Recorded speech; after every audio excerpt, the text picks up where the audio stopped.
What's going on, guys? It's RPG Zieg here, coming at you with another video. This time, we go over my addiction. And what I mean by that is GDO 5 has been out for quite a bit now, and I've been playing the same deck non-stop. And you're probably wondering, what deck is that? What have you been playing? Well, fine viewer, allow me to demonstrate with our Dueling Guard deck box that is housing said topic of discussion. By the way, 15% off if you use my link in the video description down below for your Dueling Guard related deck boxes and accessories. But I've been addicted to playing purple blue. And what I want to do is kind of go over a lot of deck lists that I found that are very similar and why they're so fun. Let's get into it. All right, and after that smooth transition, welcome back to another episode of Sleeve This! The way this video is going to work is I'm going to have the deck list or deck list this time around actually on screen for majority of the video. So if you're curious and you just want to snag a deck list, you can catch one here in the next couple of seconds. However, we're going to go over quite a lot of different ones. Couple of reasons why. Before we get too deep into that, big shout out once again to metasheep.gg. This is the deck builder website I prefer to use for all my deck builds when I'm showcasing them or kind of showing them off to you guys, and we will constantly be using metasheep.gg. If you're curious or want to play around with it yourself, you can check out the link in the video description down below. Now that all the beginning stuff is out of the way, let's get into the meat and potatoes. So when GDO 5 was coming out, there was two things that blew my mind. I will tell you this right now, it was Strike Freedom Gundam. I mean, I don't think anybody read this card on a competitive level and said, yeah, that card's okay. This card's juiced. This card, single-handedly, I believe, has raised up the ceiling for a lot of deck lists. Even though, yes, there are a lot of good things that are just in blue when it comes to Gundam, this one just kind of elevated all the deck lists. There's blue-white, there's blue-purple, there's blue-red. This one boss monster of a unit has now accelerated our top decking situation when it comes to the late game. Previously, when Gundam was played and you eventually got into the level 8 or level 9 spectrum, if the matches were going that long, you would get into essentially top deck wars. You essentially pull a card from the top of your deck, hope you could play it and kind of level out and eventually start crushing the opponent. Strike Freedom just helps you get to a point now in this game where you're not really necessarily running out of cards in hand, or at least not as aggressively as you used to, especially if you're getting to these later turns. So let's go ahead and just read Strike Freedom really quick so it kind of makes sense for everybody. He's a level 8 6 cost. Amazing stat line. He's got 5 attack, 6 HP. I feel like right now 5 attack is where most units want to be, if not most of the time without a pilot. But this guy's deploy. Choose 1 to 2 of your units during this turn.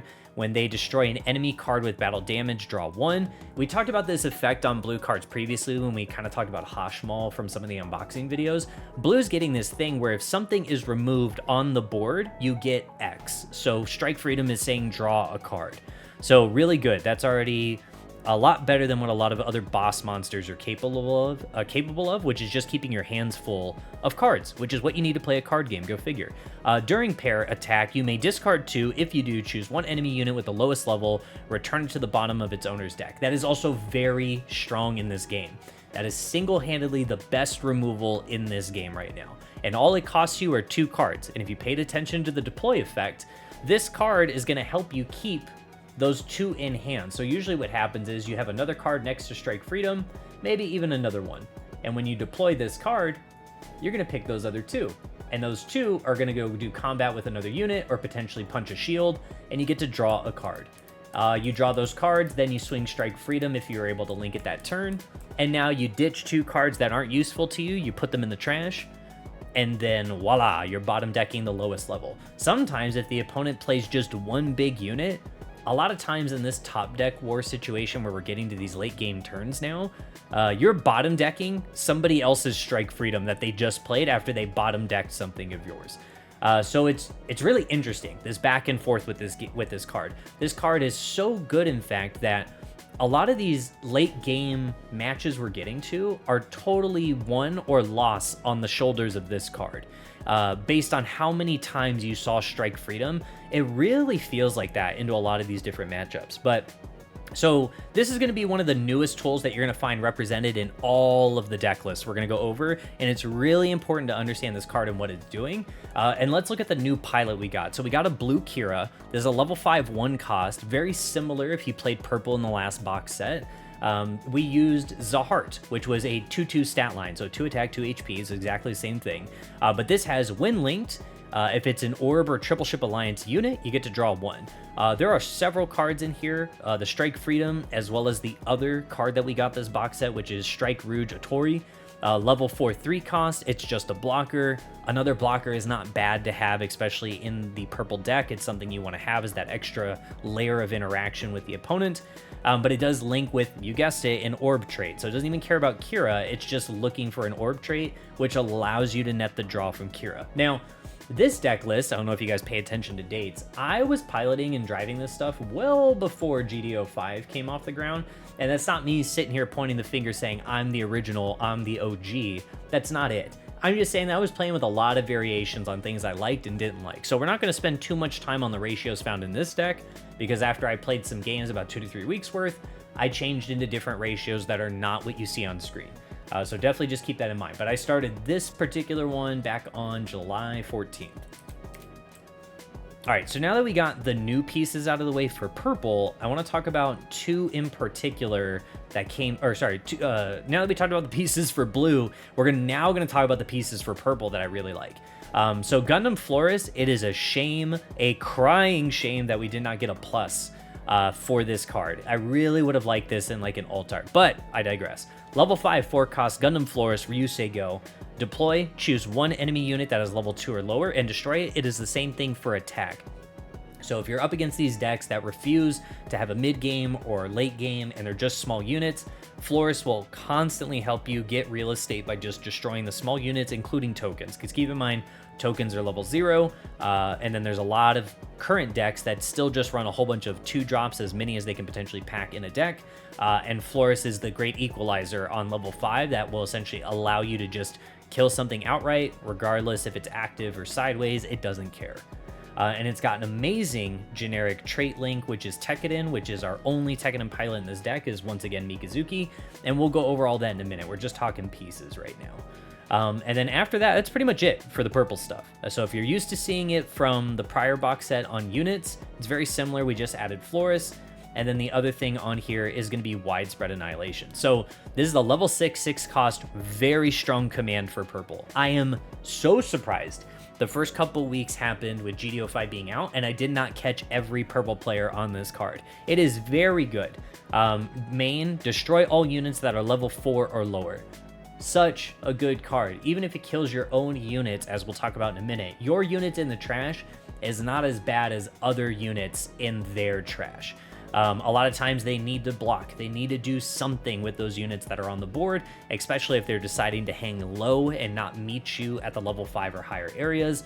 Widespread Annihilation is the great equalizer. Now, a lot of decks that I drove for a while just had this at 2 copies, and that felt pretty good. Obviously, it's a level 6 6 cost, so you don't want to see it too often. You kind of want to draw into it, hopefully later in the game.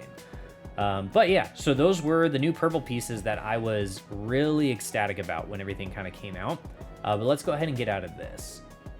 Now what we're going to do is we're going to go over a deck list that got a couple of revisions that used the starting point for my purple-white deck list. But now we'll kind of pay attention a little bit more to ratios, because I ended up going with this as well as some differences, and I'll change it once we get here in a minute.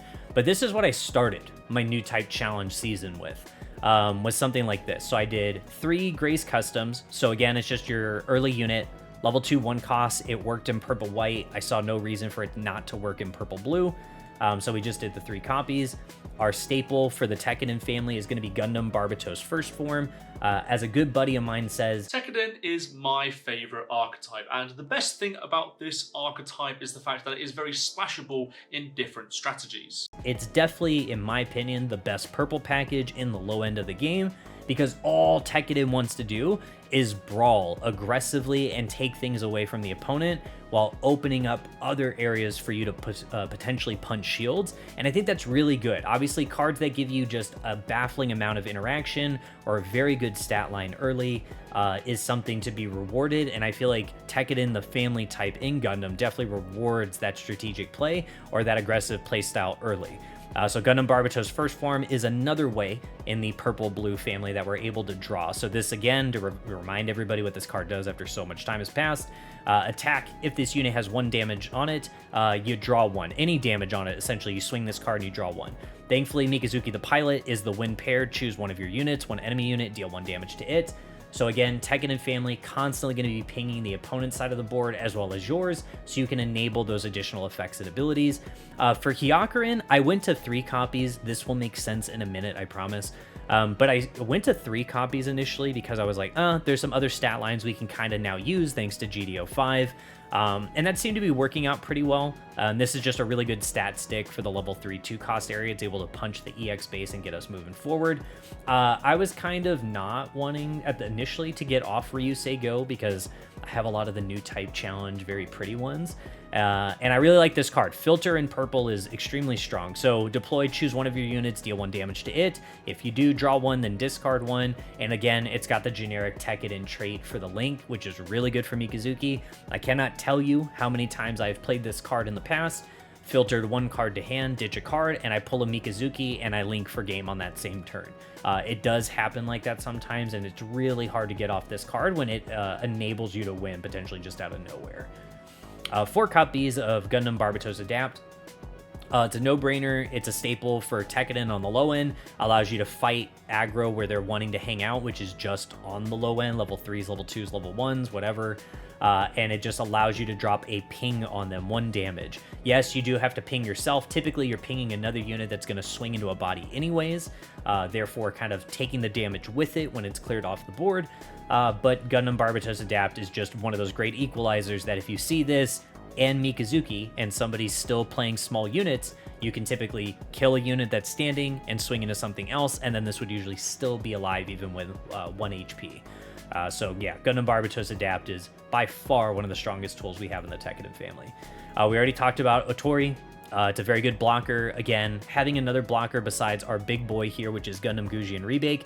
This has been a staple for the Tekken family in terms of a blocker because, again, he's doing the pinging thing on deploy. Choose one of your units, one of your enemy units, deal 1 damage to them. Very straightforward, but it's got a great stat line for being a blocker. It's 3 attack, 5 HP. And then obviously if we tuck either one of the pilots under him, he just becomes an absolute menace, and that's definitely something to consider as far as a line you can use.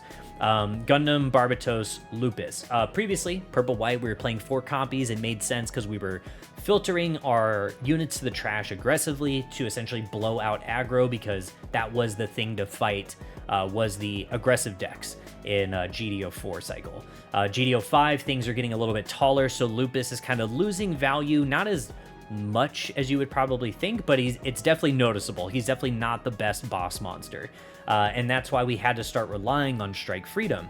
But again, to kind of revise what Gundam Barbatos Lupus is doing, activate main, choose 3 Tekken and Teiwaz units from your trash, exile them. If you do, choose 1 enemy unit, deal 2 damage to it.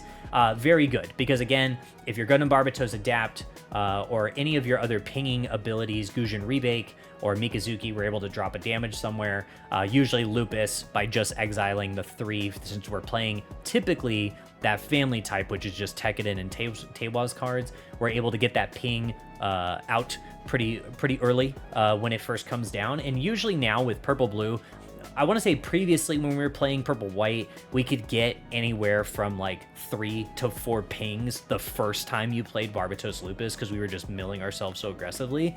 Right now, because we're wanting value out of every card that we usually play to the trash until late game, we're maybe getting 1 or 2 pings off before Gundam Barbatos Lupus comes down. And that's just true to form because we're playing Show of Resolve now. So Show of Resolve is the blue command where we're able to draw 2 cards. The white equivalent was the level 2 1 cost Overflowing Affection, which is draw 2 and then discard 1. So it was really good filter. This is just getting all those cards to hand, and that's why we're only running Show at Resolve at 2. And then right now, Lupus, with a lot of the decks I'm piloting, I'm just using it at 3 copies, because again, we had to make room for our taller boss monster in this, which again, we've already talked about. Strike Freedom, very good card, very good draw value engine. Even if you don't see Kira, the fact you can just deploy this card, pick one of your 2 other units and go face or swing into a unit and still net draws is very strong. Now, the reason I was kind of toying with this super early in July is because I think everybody kind of figured it out, is that when you swing the Strike Freedom and you have a pilot underneath it, the cards you're discarding go to trash.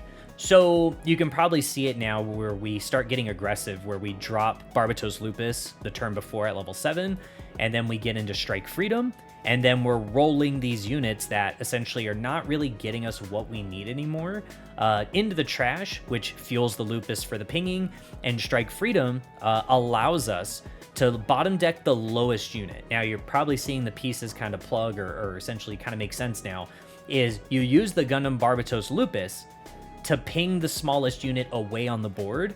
You swing the Strike Freedom to essentially bottom deck the next thing, which is going to be usually their boss monster if they're already up here with you. Otherwise, you just got rid of another body while you put 2 cards in trash, and then after the attack is done, you could potentially proc another ping with Lupus and kill something else on the board. So it's really interesting, and I liked that synergy. And this combo is what has become so addicting. So what's the word I'm looking for? It's insane. Like, it's insane. I don't know. Maybe I'm gonna edit that part out. But like, it's pure ecstasy. Like, there's nothing quite like it in the Gundam trading card game because there's just so much interaction and so much draw. Now, this is where things get a little different with where we're probably needing to be now in terms of the current deck and the current format as things have kind of stabilized and people are playing certain pieces now. I started initially with 2 Minerva and 2 Isaribi because that's what I had on my purple-white deck, and honestly, it works out really well. You get to see your pieces when you want, and you obviously get to use Isaribi to boost things by 2 attack that have damage on them, which is great. However, we're going to talk about the other monsters we need to worry about because we can't just stick on the 5 HP bases anymore, and I'll explain why. So when we're on these 5 HP bases, we're going to look at some other deck lists that we're going to be like, okay, like we see the evolution, we see where this thing's trying to go. The one thing too, before we skip off of this, is I'm still trying to run Fatal Strikes because I think this card is so good right now. Initially I started with 3 and that felt maybe too much of a good thing. Because now that some decks start getting taller and getting into that higher level, Fatal Strike early when you see it, super good. Fatal Strike later when you see it, not the best. I still do like the burst that it does 1 damage to some kind of a unit when it comes out of shields. But, you know, take that for what it's worth. When it comes up, it's great. When it's not, it's whatever. And yes, it can be a card that you ditch with Strike Freedom later to bottom deck something else, which isn't bad. The only problem is that Lupus doesn't see it to potentially use that card as ping fodder.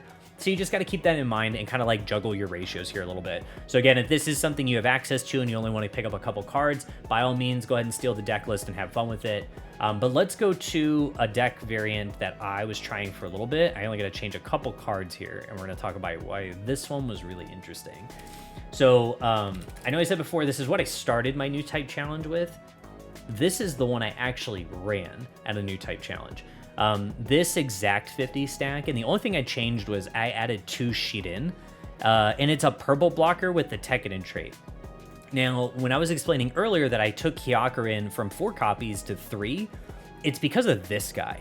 So even though it costs more and it's on a higher level, it's the fact that it gets a blocker. Like it's able to block if needed, and sometimes that 4 attack outweighs the fact it's only got 3 HP and it's probably going to die to something that it blocks.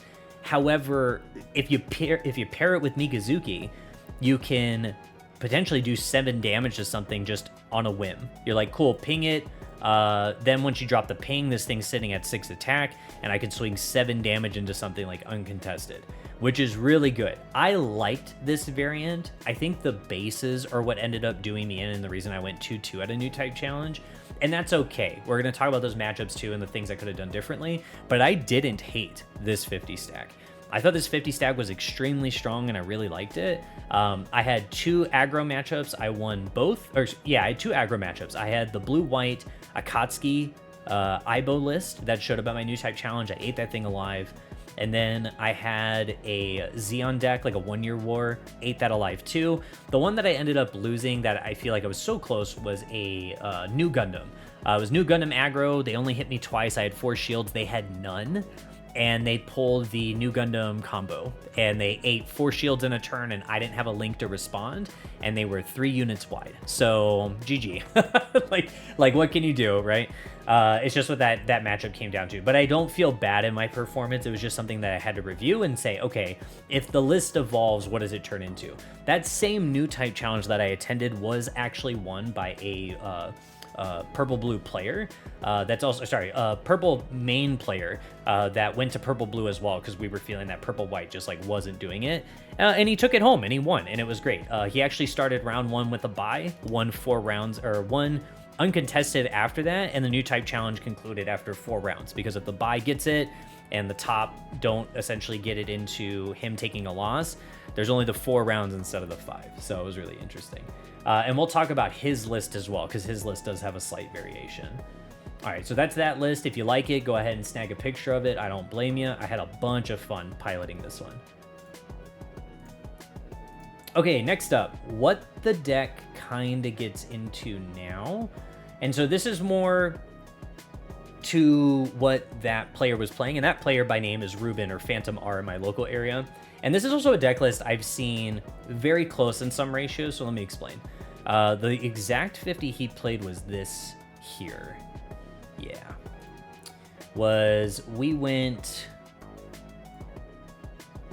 So we did 3 Otori, and we actually up Strike Freedom to 4. And the reason for this is because, like I was saying before, if you drop the Strike Freedom and you have a wide board and you just swing out, you can get the draw a lot easier. Sometimes you can win just off the fact that the Strike Freedom is keeping your hands full and you never see the link. Like sometimes just not being attritted or having the attrition on the top end where like you're just running out of fuel will save you in the long run.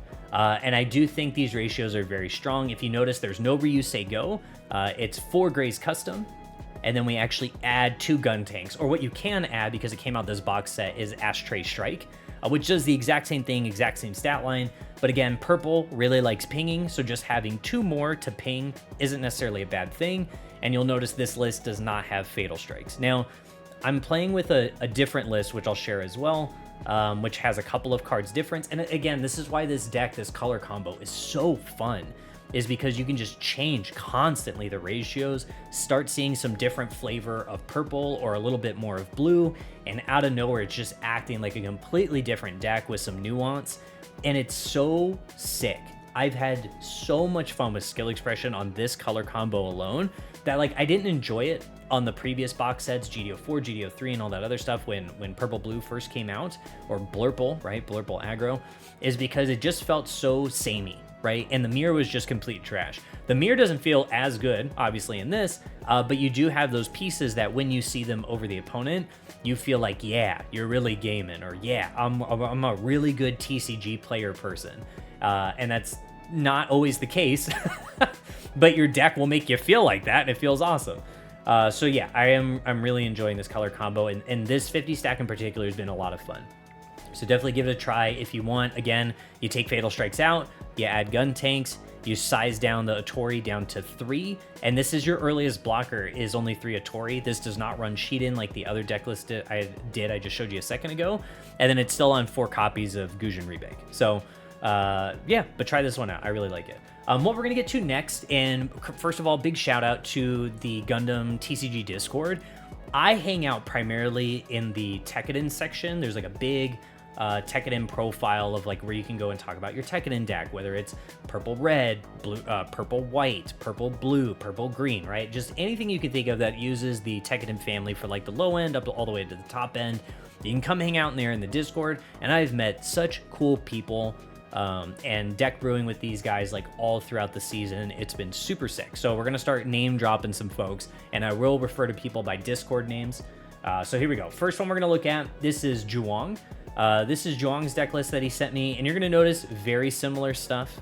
Oh, wait, real quick, so it kind of makes sense. The bases, when I was saying that did me in, is I feel like we have to be at 6 HP, and this is probably one of our best selections when it comes to 6 HP per purple bases. We really don't have a lot that can be deployed early. You will notice some flavorful and tactful changes with some of the other bases that individuals have picked. Corsica base is back on the menu for some builds. But this is something to keep in mind because, again, I died to the one new Gundam combo. I didn't have a base in play. If a base would have popped and it was a 6 HP base, yes, there's a good chance that I actually do come back and win that thing. And after seeing Master Gundam from Mobile Fighter, which is able to put damage on the shield or the base area, then while it's swinging, it's also going to check the first shield unless you block it. There's a lot to be said right now where like 5 HP bases fell out of favor. And you really have to start running 6 HP, despite the fact the 5 HP bases are where like all the flavor and the other skill expression comes from. I miss Isaribi. I miss using Minerva and all that other stuff. I will probably still use those on occasion, but I do think for tournament play, we probably have to be on these 6 HP bases. All right, so let's go back to Zhuang's list. I don't want to take too much time out of that. Obviously, if we can bling it out, we need to. Zhuang was on 4 Graze, 4 Hyakrin, 2 Ryusei Go, that a boy, 4 Barbatos, first form, 4 Adapt.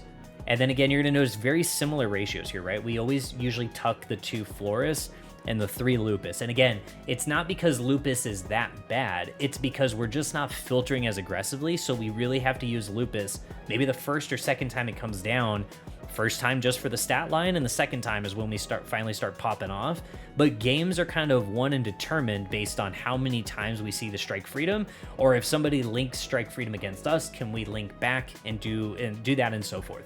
And I know a lot of people probably already have negative sentiments with the card, and I get it. But it's also like blame that on GDO5, blame that on Bandai and the design, whatever you want to do.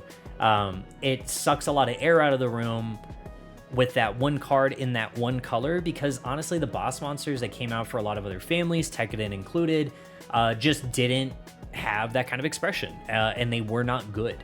And so for that reason, we're all competitively using the really good pieces. MF, which is crazy, Mobile Fighter came out with such a banger first box set with that. Usually in Gundam, you would need a starter deck and your box set to be competitive or somewhat viable. No, that thing came out in one box set and said, yeah, we're here to play, which is just so crazy. But yeah, we'll have a different video talking about boss monsters and things I just like was not ecstatic about, but I don't want to take too much time on the video. I want to get back to Zhuang's stuff. 4 Gujin Rebakes, 3 Atori. And again, you're going to notice the split here where like we have Show of Resolve at 2, Widespread Annihilation is just very, very good. And then here comes our split on the bases. So he's running 2 Axis and 2 Isaribi. I am sure he has probably changed that in some capacity, or maybe he still toys around with it. I'm not entirely sure. But again, this deck list comes right from the Discord, and it's somebody that I really enjoy talking with and looking at why we're doing this as opposed to this, or why this isn't working, or why deck lists are not topping regionals or showing up at NTC finals or whatever. And I think it's because there's just so much to be said about what you can pack in the purple blue stuff that I think a lot of people are kind of getting lost in the sauce, so to speak, and not really sure where to go with it. But Zhuang's list is super cool. Definitely come into the Discord and talk with us. It is a bunch of fun, and you will find a link for that again in the video description down below. Now, what nice things can we say about Pocky? Absolutely nothing. Just kidding. Pocky's list was really interesting because it's way more aggressive than mine, I think, on the low end, but I think it responds really well too, right? So I think at one point wasn't running 4 of the gun tank. I think maybe he started with 2 and went up to 4, but you're gonna notice that's the big difference here too.